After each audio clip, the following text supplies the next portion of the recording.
ஒவ்வொருவரும் தங்களின் பிறந்த நட்சத்திரத்திற்குரிய திருக்கோவில்களை அறிந்து கொள்வதும் அக்கோவில்களுக்கு சென்று வழிபடுவதும் மிக மிக அவசியம். இதில் நாம் இன்று காண இருப்பது விசாக நட்சத்திரம். முருகப்பெருமான், புத்தர் போன்ற தெய்வங்கள், சித்தர்கள், ஞானிகள் அவதரித்த நட்சத்திரம் விசாகம். இந்த நட்சத்திரத்தில் பிறந்தவர்களுக்கு அமைதியும் பொறுமையும் இருக்கும், போர்க்குணம் இருக்கும். தென்காசியில் இருந்து அச்சன் கோவில் செல்லும் வழியில் திருமலை முருகன் கோவில் உள்ளது.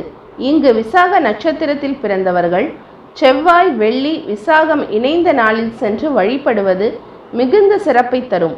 துணிவு, தன்னம்பிக்கை பிறக்கும். எதிரிகள் ஓடுவர். செல்வம், செல்வாக்கு பெருகும். நோய் நீங்கும்.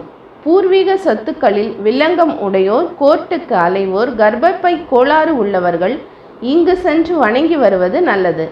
செவ்வாயை யோக கிரகமாக பெற்றவர்கள் இங்கு அவசியம் சென்று வழிபட வேண்டும்.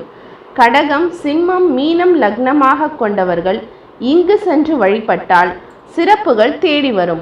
லக்னத்தில் செவ்வாய் இருப்பவர்கள், 8இல் செவ்வாய் உள்ளவர்கள், செவ்வாய் தோஷம் உள்ளவர்கள், ஆயுள் பலம் குறைந்தவர்கள் இங்கு சென்று பால்குடம் எடுத்து வழிபட்டால் அற்புத பலன்கள் கிடைக்கும்.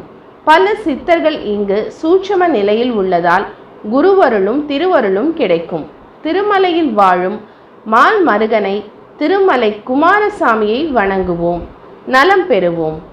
இது போன்ற ஆன்மீக குறிப்புகளுக்கு எங்களுடைய சேனலை சப்ஸ்கிரைப் செய்து கொள்ளுங்கள். வணக்கம்.